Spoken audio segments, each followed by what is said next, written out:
Surat international એરપોર્ટને ઉડાવી દેવાની ધમકીનો call ગ્રામ્ય પોલીસના કંટ્રોલ રૂમમાં કરનારને ઉમરા પોલીસ દ્વારા ગણતરીના જ કલાકોમાં ઝડપી પાડ્યા હતા.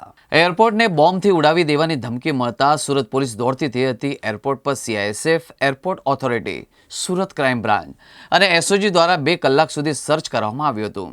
પરંતુ સતત 2 કલાક સુધી સર્ચ કર્યા બાદ પણ કોઈ વાંધાજનક વસ્તુ ન મળી આવતા અંતે સૌ કોઈ રાહતનો શ્વાસ લીધો હતો. આ ઉપરાંત જે વ્યક્તિઓ દ્વારા સુરત ગ્રામ્ય પોલીસ કંટ્રોલ રૂમનો કોલ કરી આ બાબતની જાણકારી આપવામાં આવી હતી, તે 2 વ્યક્તિઓને બારડોલી ખાતેથી લાવી પોલીસ દ્વારા સઘન પૂછપરછ હાથ ધરવામાં આવી હતી.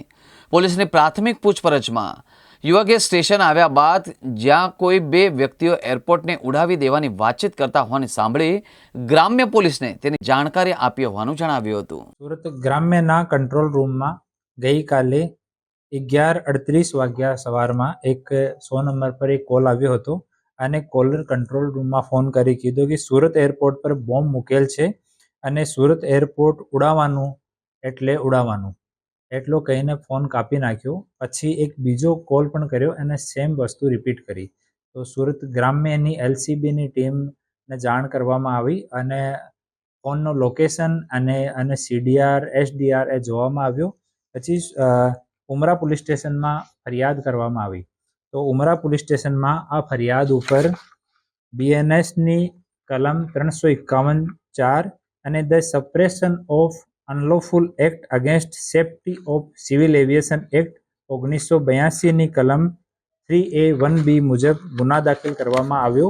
અને પછી ઉમરા પોલીસ સ્ટેશનની ટીમ અને સુરત ગ્રામ્યની LCBની ટીમ આરોપીને પકડી પાડ્યો અને આરોપીનું નામ સાબિરભાઈ બશીરભાઈ મંસૂરી છે.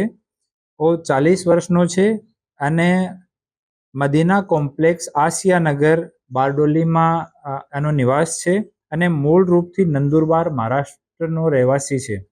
ઓર આની હાલત થોડી સી મેન્ટલી ફર્સ્ટ અપિયરન્સમાં એવો લાગે છે કે થોડી અનસ્ટેબલ ટાઈપની છે. તો એના વિરુદ્ધમાં ગુના દાખલ થઈ ગયેલ છે અને આરોપીની ધરપકડ કરવામાં આવે છે અને પૂછપરછ ચાલુ છે.